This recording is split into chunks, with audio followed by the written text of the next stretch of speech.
네, 금일은 블레셋과 모압을 이기게 하신 하나님이라는 말씀의 제목으로 함께 나누고자 합니다.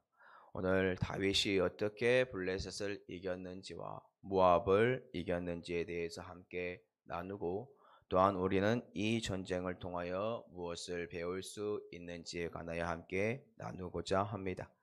네, 금일 본문 역대상 18장 1절 서두를 보면요, 그 후에로 시작을 하고 있습니다. 그 후에라고 시작하니까 어떠한 생각이 드시나요?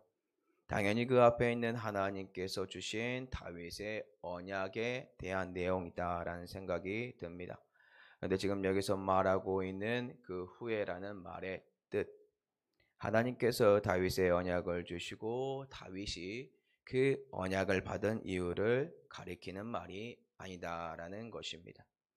어떤 이유가 있을까요? 쉽게 설명을 드리면요, 금일 본문 역대상에서 블레셋과 모압을 승리한 이 사건에 대한 이 시기가 실질적으로 역대상 17장보다 앞서 있는 내용이기 때문입니다.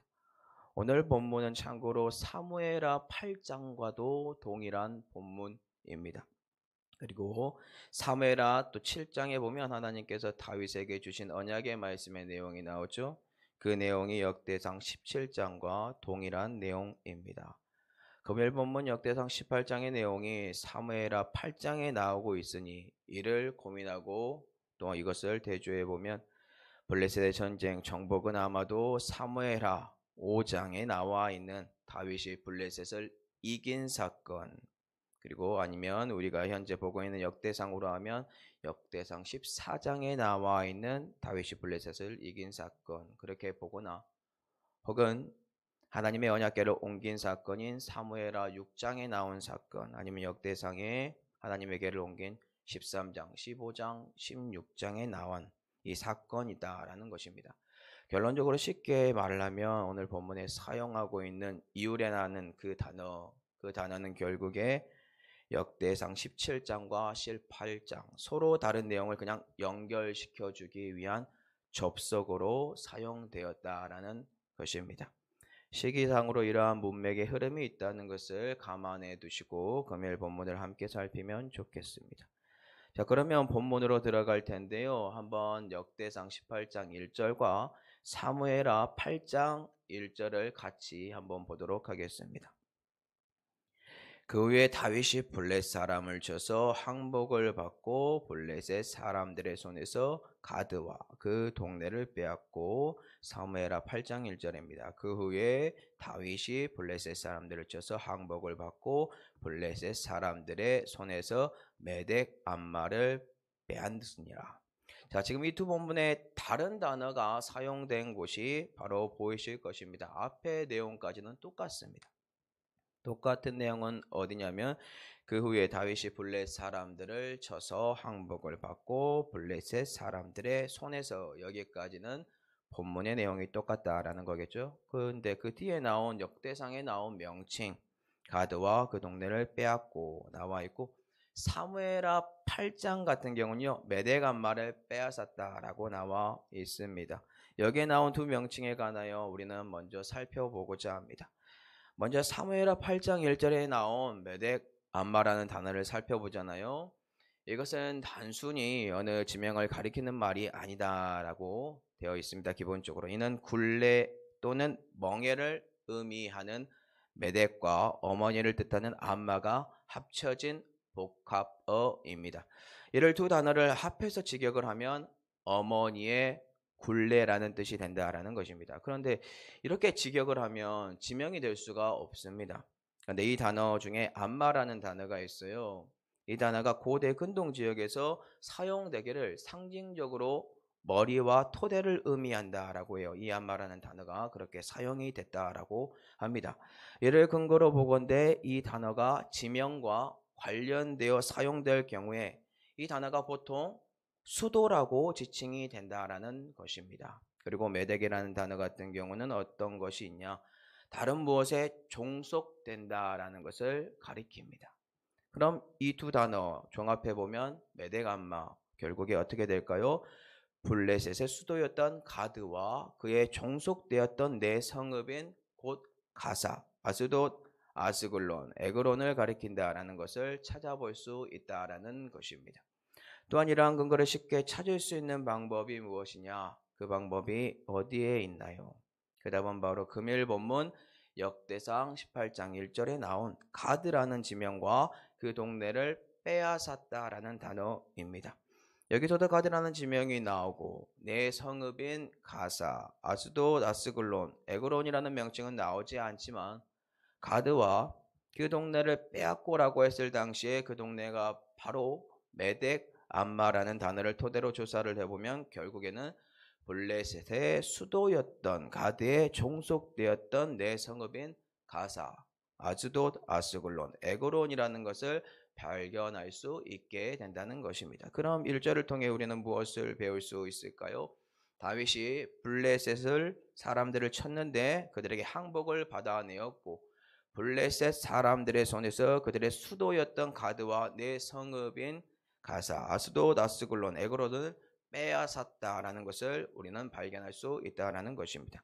그럼 블레셋을 정복한 다음에 어떠한 일이 또 벌어졌는지 함께 볼 텐데요. 다윗이 모앗을 침으로 이긴 사건이 발생하게 됩니다. 자, 역대상 18장 2절과 사무엘하 8장 2절을 같이 보도록 하겠습니다.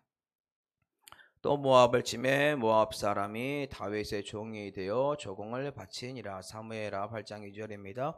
다윗이 또 모압을 쳐서 그들로 땅에 엎드리게 하고 줄로 지어 그 두 줄 길이의 사람을 죽이고 한 줄 길이의 사람은 살리니 모압 사람들이 다윗의 종들이 되어 조공을 드니니라. 아멘. 이 두 구절을 비교해 보면요. 역대상은 그저 다윗이 모압을 치고 모압 사람이 다윗의 종이 되어 조공을 바치는 이야기로 끝이 납니다. 사무엘하 8장 같은 경우는요. 모압을 쳐서 그들로 땅에 엎드리게 하고 줄로 재어 그 둘 줄 길이의 사람은 죽이고 한 줄 길이의 사람은 살려주고 모압 사람들이 다윗의 총들이 되어 조공을 드리는 사건이 발생하게 됩니다. 이 두 구절의 차이가 무엇이라고요? 역대상은 사람을 죽인 사건을 다윗이 사람을 죽인 사건을 기록하지 않고 있는 반면 사무엘하는 모압 사람을 죽인 사건을 기록하고 있다라는 것입니다. 그럼 그러한 이유가 무엇일까요? 참고로 역대상에 기록된 말씀에는요. 다윗이 범죄한 밧세바 간음 사건이 등장하지 않아요. 이 말이 무슨 뜻이냐면 다윗의 악함을 제외하고 역대기를 썼습니다. 오늘 본문도 동일합니다. 사무엘 하에 나온 모압 사람들을 잔인하게 죽인 이야기보다 그를 추격함으로 다윗이 모압을 쳐서 이긴 사건, 승리에 초점을 두므로 다윗을 높이고 있다라는 것입니다. 자, 그럼 왜 다윗과 이 모압 전쟁 벌어진 것일까요? 블레셋 같은 경우는요, 우리가 이방 국가예요. 블레셋 같은 경우는 또 이스라엘과 전쟁이 자주 벌어진 원수 국가라는 것을 쉽게 인정합니다. 근데 모압과 다윗이 전쟁을 벌인 이유는 찾기가 어렵습니다.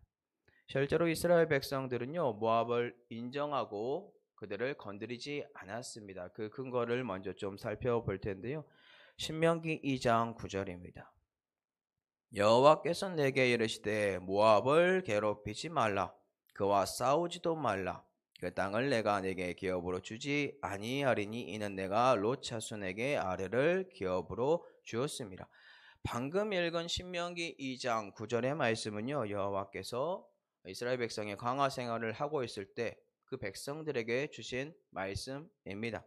이스라엘 백성들이 행진하는 경로 가운데요. 모압을 지나가야 해요. 근데 그때 하나님께서 하신 말씀이 무엇이다라고요? 모압 괴롭히지 말아라.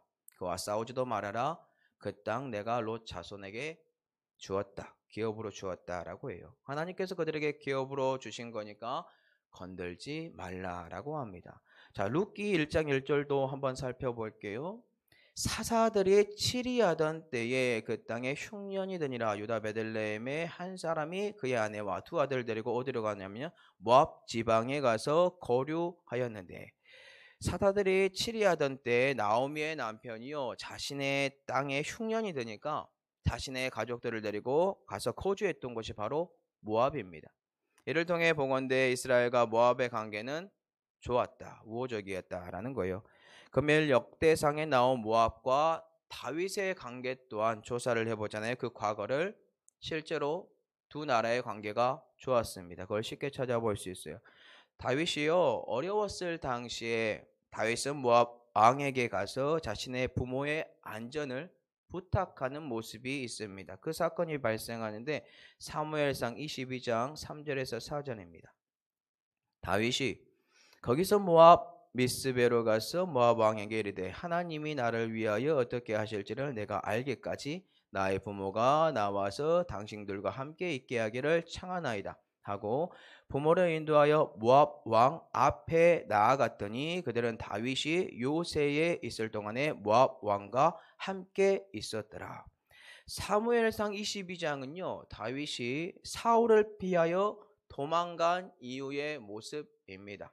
사무엘상 22장을 통하여 우리는 무엇을 알 수 있습니까? 바로 도망자 신세였던 다윗과 모압 사이, 모압 그 두 나라의 사이가 좋았다라는 거예요. 그런데 오늘 본문은 사이가 좋았던 이 모압을 친 다윗의 모습을 보게 됩니다. 이 말이 다윗이 모압을 배신했다라는 말일까요? 다윗의 행보를 보건대 그는 사울 왕을 죽일 수 있는 상황에서도 하나님께서 그를 기름 부은 사람이기 때문에 죽이지 않습니다. 그리고 사울 왕의 옷깃만 잘랐음에도 불구하고 마음이 찔렸던 사람이 다윗입니다. 그런 사람이 갑자기 돌변해 모압을 쳤다? 그것은 말의 앞뒤가 맞지 않습니다. 그럼 무슨 뜻이냐? 다윗과 친분이 있는 모압 왕은 죽고 새로운 모압 왕이 왕위에 올랐는데 그가 다윗과 이스라엘을 위협하니까 다윗이 모압을 쳐서 모압 사람들이 다윗의 종이 되어 조공을 바쳤다라고 유추할 수 있다라는 거예요. 왜냐하면 신명기나 방금 룻기의 말씀 그리고 다윗의 과거의 모습들을 통하여서 우리는 알 수 있기 때문이다. 무엇을 알 수 있느냐? 이스라엘 백성과 모압은 서로 관계가 좋았다. 근데 역대상은 다윗의 흑역사나 잘못을 써내려가는 책이 아니니까 다윗의 좋은 면을 부각시키기 위하여 모압 사람들을 자기에게 죽인 것은 제외시켰다라는 거예요. 자, 그렇다면 오늘 우리는 이 두 나라의 정복 사건을 통해 무엇을 배울 수 있을까요? 이것만 나누고 말씀을 마무리하도록 하겠습니다. 첫째는요, 원수의 나라를 다윗은 하나님 덕분에 이길 수 있었다라는 거고요. 둘째는 우호적인 관계에 있는 나라일지라도 좋은 관계에 있는 나라일지라도 적대 관계가 될 수 있지만 하나님의 주권이 없는 모압은 패배하는 반면 하나님이 함께하는 다윗은 승리한다라는 것입니다. 사랑하는 성도 여러분들, 우리 또한 우리 주위에 원수라고 여기는 분들이 있을 겁니다. 또한 우호적이고 관계가 좋다가 원수가 된 분들도 있을 줄로 압니다. 근데 중요한 것이 무엇입니까? 다윗은 승리하였고 원수들은 졌습니다. 그런데 여기에는 비밀이 숨겨져 있는데 절대적인 승리의 비결이 다윗에게 있는 것이 아니라 하나님에게 있다라는 것을 꼭 기억하시기 바랍니다. 즉 하나님께서 다윗의 편에 섰기 때문에 다윗이 오늘 블레셋과 모압이라는 나라를 쳐서 승리하였습니다. 그리고 오늘 본문 이후에도 다윗은 하나님 덕분에 승리하는 삶을 보여줍니다. 오늘 우리는 다윗의 승리를 묵상하고 그 묵상 가운데서 하나님의 주권만을 의지하며 신앙 생활을 해야 할 줄로 믿습니다. 그래야만 오늘 하루 나에게 다가오는 원수인 블레셋과 모압이라는 사단의 무리들을 하나님 덕분에 성도 여러분들이 넉넉히 이길 수 있으니까요. 사랑하는 성도 여러분들, 오늘 다윗의 승리를 기억하시고 이 승리는 하나님의 손에 달린 것을 믿으시고 다윗이 하나님 덕분에 전쟁에 승리한 것처럼 우리 또한 하나님의 말씀에 순복함으로 하나님 덕분에 오늘 내게 다가오는 사단의 무리들로부터 승리하여 하나님의 나라를 확장해 가는 은혜가 저와 성도 여러분들에게 흘러 넘치기를 예수님의 이름으로 축복합니다.